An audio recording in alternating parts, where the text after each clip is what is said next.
You're welcome. Nigeria's House of Representatives is urging the federal government to restart the suspended social programs aimed at poverty reduction in the country. Lawmaker Billy Osawaru, who is from Delta, Edo State presented a motion during a recent session that was adopted, calling for the resumption of the social investment programs. Now, these social programs, which include NPower initiative, the conditional cash transfers, remember those, government enterprise and empowerment program, and a school feeding scheme, remember that one as well. These were halted in January following the suspension of the Minister for Humanitarian Affairs and Poverty, Alleviation, Betta Edu. The suspension stemmed from allegations of financial misconduct within the ministry, not just the minister, but also agencies under her ministry. Now, 2 months have passed since Dr. Edu's suspension, yet neither the Economic and Financial Crimes Commission, the EFCC, nor the Nigerian presidency has provided updates on the investigations or the next steps. News reports suggest that the EFCC submitted an interim report to the presidency after its investigation into the suspended minister, reportedly recommending her prosecution. Similar reports claim an interim report was submitted regarding Halima Shehu of the Social Investment, National Social Investment Program Agency. She's suspended. Now, ladies and gentlemen, beyond the EFCC's investigation, Nigeria's President Bola Tinubu established a separate panel, a panel led by the Finance Minister Wale Edun. This panel, the presidency told them to conduct a comprehensive review of the social program's financial structure. So that's aside from the EFCC. This panel reportedly recommended the transferring of the programs, like the social investment scheme, from the Ministry of Humanitarian Affairs to the Ministry of Finance, that they will control it and they will give out the monies and all that. Now, the House of Representatives today, in a motion adds another layer of complexity to the advocacy for the program to resume, despite the ongoing investigations and the proposed reforms by the Bola Tinubu administration. I want to look at this in-depthly and find out if this is the right time for the House of Representatives to call for the resumption of these programs. Also, let's know what to think about the proposal by Wale Edun, Minister of Finance, and of course, the time it's taken for Betta Edu's investigation to be concluded.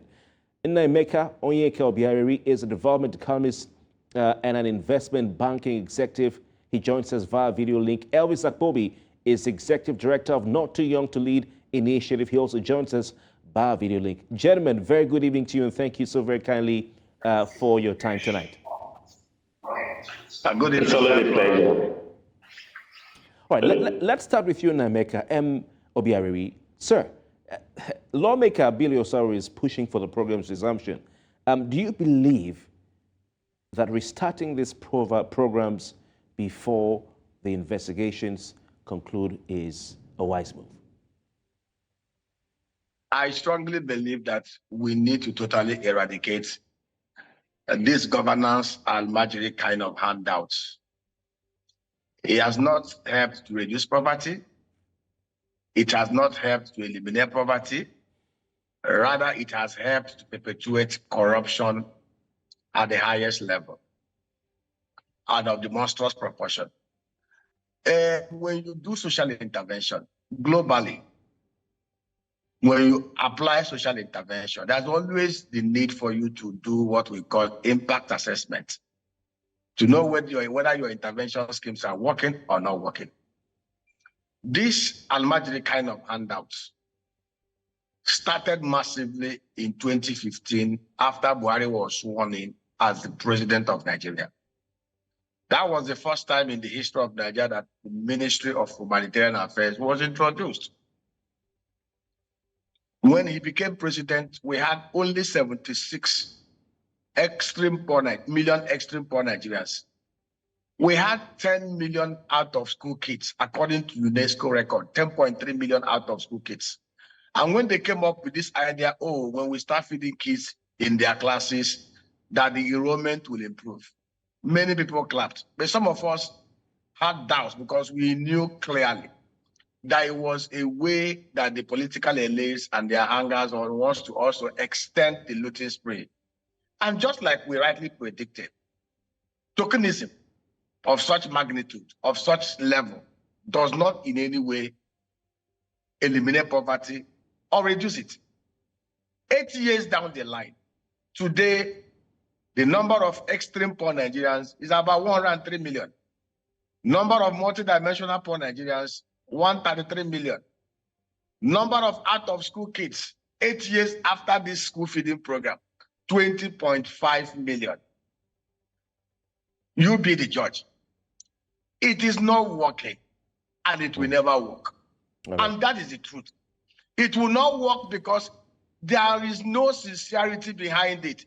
There are many missions. Look at what Bishop Wale Edun is doing with his food kitchen in Winners Chapel.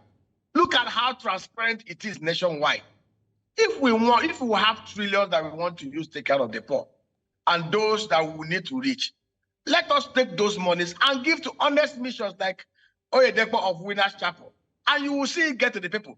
But if we continue to roll out these policies under the public sector, under this Humanitarian Affairs Ministry, under whatever guys, my brother, it will only end up empowering few people. Wale Edun even mentioned, stated it, that the 23 trillion that was printed was not applied to any productive purposes. It was not applied to grow the economy. It ended up in few hands, and see where we are today. So you're saying that years down the line, this is about 9 years down the line, since the Buhari administration under and also as well CBN under Gordon Mayfield started giving out handouts to Nigerians. You call it tokenism, that it has not made Nigerians less poorer, but we have become more poorer. Elvis Akpobi, what are your thoughts on this? Do you believe that this is the time to reboot, or to restart rather, to resume these social intervention programs when we do not even know the fate of the dramatist personnel, the persons of the head of the social investment program who suspended, the minister who suspended, and even the former minister of humanitarian affairs? Subscribe to the assertion of my co-guest this evening, because let's tell ourselves the truth. What we need today is not pittance. What Nigeria needs is not pittance, but some good policies and a living environment where they can live their dreams, where SMEs can strive and all that. But at the moment, it seems as if we're doing a show and tell governance. You pay a particular number of people, you come out, you quote figures.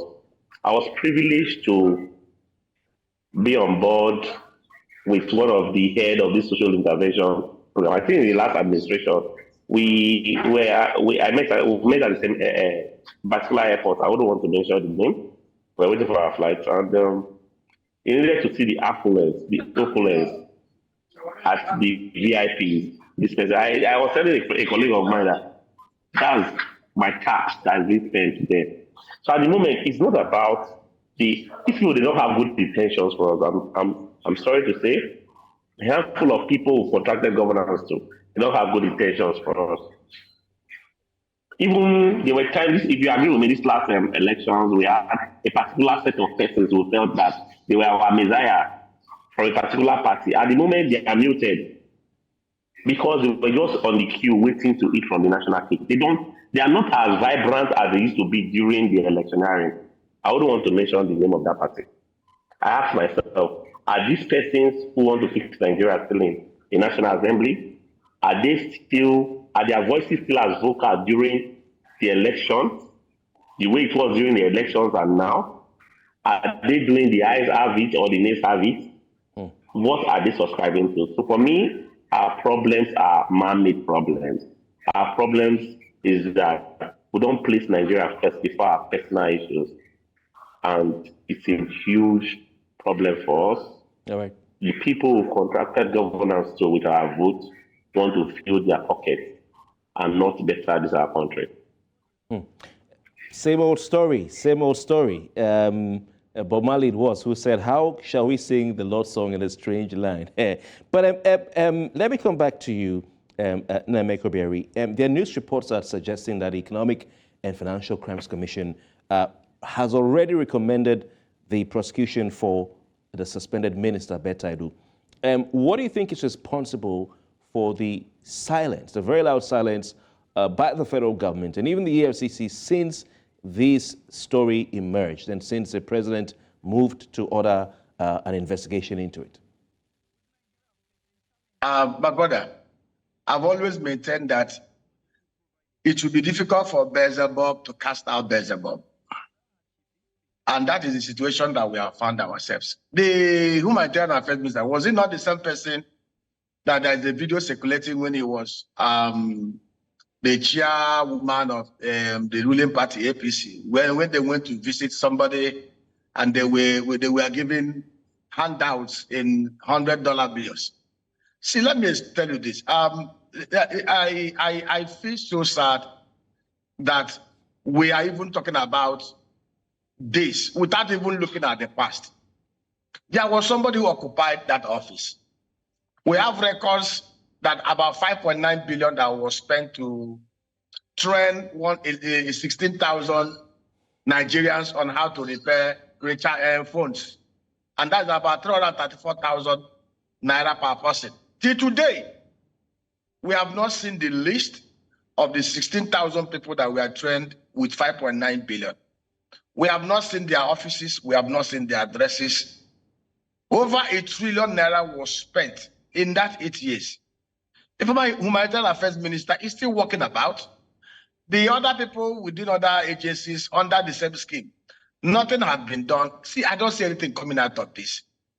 The fact remains, if you ask the average Nigerians out there, from the composition of the National Assembly to some of the guys in the executive arm of government, even across the 3 tiers of government, there is no energy, there is no incentive, there is no motivation, there is no foundation or even moral gumption for anybody to convince us that they are fighting corruption. You could see what happened in the National Assembly yesterday when they said that Abdul Ningi's revelation was impugned the integrity of the National Assembly. Does the National Assembly look like a place where people of integrity reside?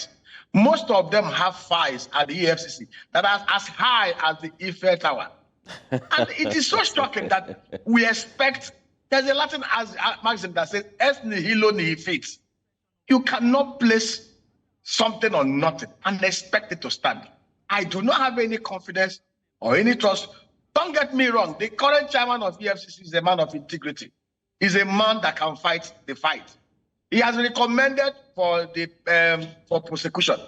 Let's see if the Attorney General of the Federation and the presidency will go ahead and prosecute her and also those before her. Let's keep our fingers crossed. Anyway, let's watch and see. Interesting. I thought you said those files are as high as the rice pyramids of Buhari, but let's leave it at that. We'll go for a break, and gentlemen, we'll come back to you. Elvis, please hold the thought because I know you want to say something on this. But let's take a quick break, and when we return, we'll continue with our conversation. Stay with us, please. Welcome back. You're still watching Politics HQ News Central Television. I'm Kofi Bartels, your host, and we have our panel of analysts on our first conversation tonight.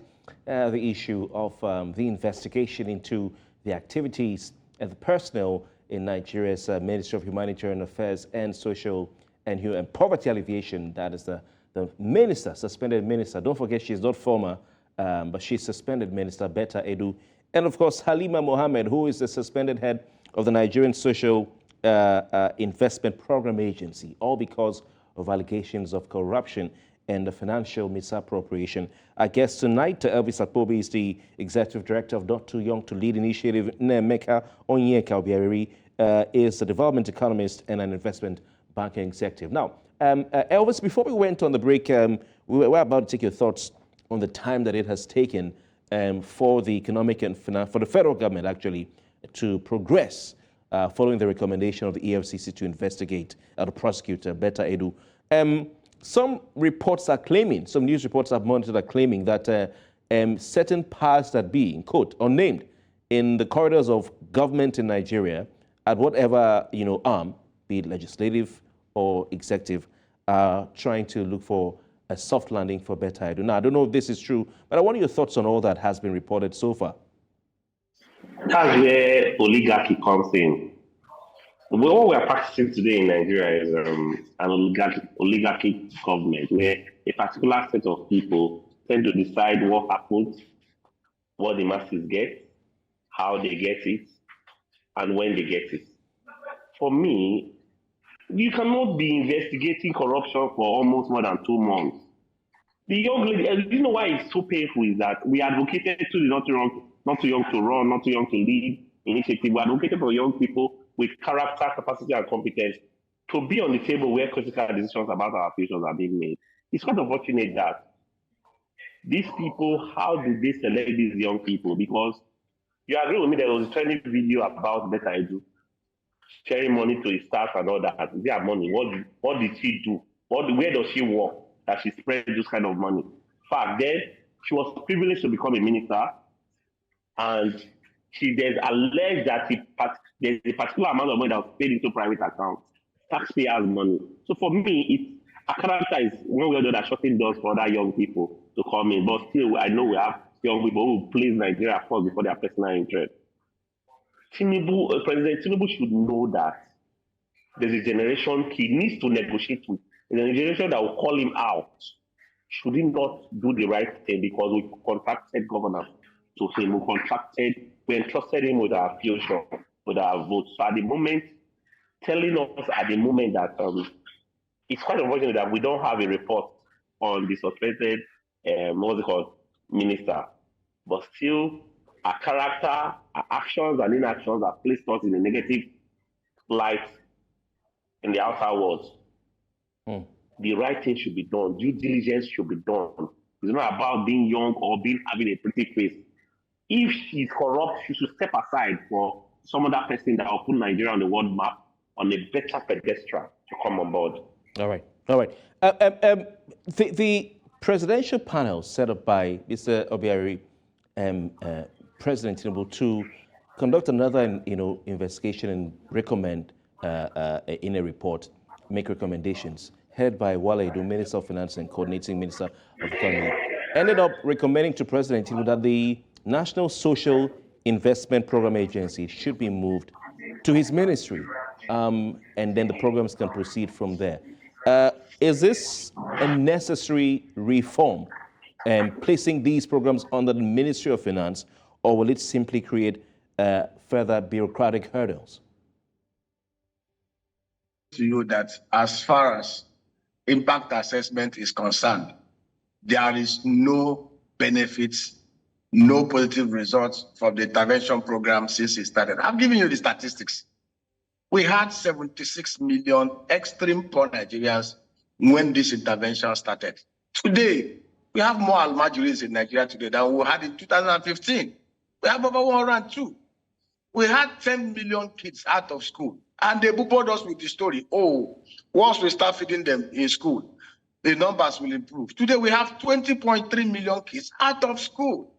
We had records of tens of billions of naira wasted in terms of school feeding when kids were at home under COVID lockdown. Can we quit doing this? Can we quit making a mockery of this nation? These interventions are just basically another avenues to enrich some privileged fat cats. I've explained to you. Go and look at the kind of interventions that are being done by the kind of living faith ministries.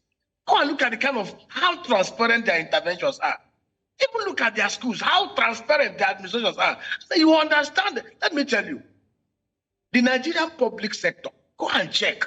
There is nothing within the Nigerian public sector that is not riddled with corruption. Nothing, none. Assets under public corporation dies. Once it gets into private hand, it blossoms. Petrochemical plant element was run aground. Today, petrochemical plant element has blossomed with over $5-7 billion invested in it because it was handed over to Indorama. The truth is, for crying out loud, if we want to do any social intervention scheme, it must be under a private-public partnership arrangement. Involve the missions. If Nigeria has 2 trillion naira funds spent, rather than move it to the Federal Ministry of Finance, we should get involved. Look at the mosques and the churches, work with them. I think it will be more transparently done than allowing it to be wholly a public sector affair. And that is the truth. I have said it. One of the major problems we have in Nigeria is corruption. Even the insecurity we have in Nigeria is rooted on corruption. Just look at what is happening. They've suspended student loan, 15 billion naira for more than 6 million tertiary students. Look at South Africa. Their budget for 2024, 125 billion. Budget for education, $25.8 billion. And that is 20%. Look at Singapore, 5.6 million people. Smaller landmass like Halima Shehu, budgeted 9.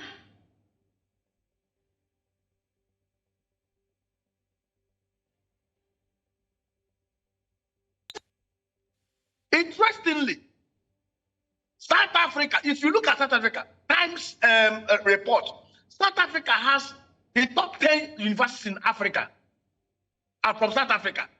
Their education standard and quality is higher than that of Nigeria. Yet, they are investing massively in their education sector. Look at Nigerians.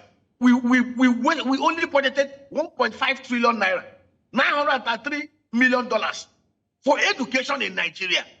You see, the priority of these guys who purport to govern us is in no way related or concerned with how they can improve the welfare of the poor. In fact, most of them see political office or political position is an avenue to enrich their private pockets. Okay. Thank you. And is it? Thank you. You've made some very passionate points, and this brings me to the issue of the Code of Conduct Bureau.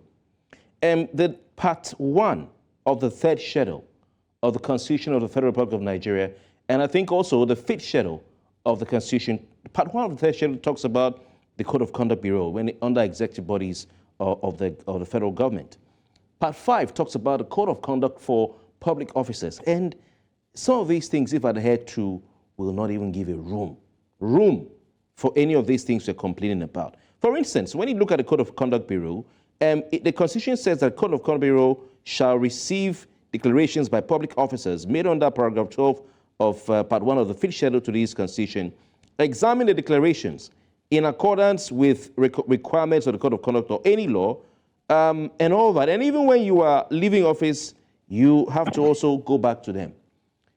What is responsible for the non-effectiveness of the Code of Conduct Bureau and adherence to the Code of Conduct for public officers, despite the plethora of corruption cases we have in government in Nigeria? Elvis Apobi. I posted on my social media handles some days ago that our problems are man-made problems. And if we inspire better citizenry, we will have good leadership. Let's not forget, too, that the Code of Conduct Bureau, they have workers who are shaped by the environment they find themselves, who never wanted to be civil servants, but the society made them become civil servants. And they have this mindset that once you get there, you have people who come to fill Code of Conduct from OTPU, who will give you 1 or 2 stipends, which is not up to the minimum wage. So for me, what we are doing as a country today is, for me, we're not doing the right thing. Point to the fact that we don't have good citizenry. When I mean good citizenry, that let's not forget too that these leaders that are giving us problems today, that we are plagued with today, I would say, they were once citizens shaped by the environment they found themselves. A handful of them still political office as a means to escape poverty. So back to the Code of Conduct Bureau, these are citizens that are lacking in 1 or 2 things. And so when you get there, the processes will not go right. I can't say they are not doing their job, but like my fellow guest said, there's corruption in every strata of government in Nigeria. I won't say because I'm a proud Nigerian, but I will not say Nigeria seems to be synonymous to corruption. But still, it's a foundational problem until we start working with the DNA of this country, which is the Constitution that says once you force a particular thing, you go in for it, irrespective of your ethnicity, irrespective of your religion, irrespective of the person you know, will not get it right as a country. will continue recycling people who ordinarily should not go close to leadership. All right. I know we're meant to discuss about what's it called, the padding of the budget, but still, even as we're talking about Betta Edu, the fact remains that Nigerians are not happy at the moment. I think I'll be speaking on behalf of millions of young people who are Nigerians, who seem to be angry to be Nigerians at the moment, that the people who contracted governance with have not placed Nigeria. Okay, Elvis, you seem to have lost the audio connection with you. But we want to go on a quick break, gentlemen. When we come back, we'll continue the conversation looking at this issue of budget padding. But if the Code of Conduct Bureau is able to empowered to look at the finances of these public office holders before and after they leave office, maybe they do their job, we won't be having these conversations. We'll be right back with more right here on Politics HQ. Please stay with us.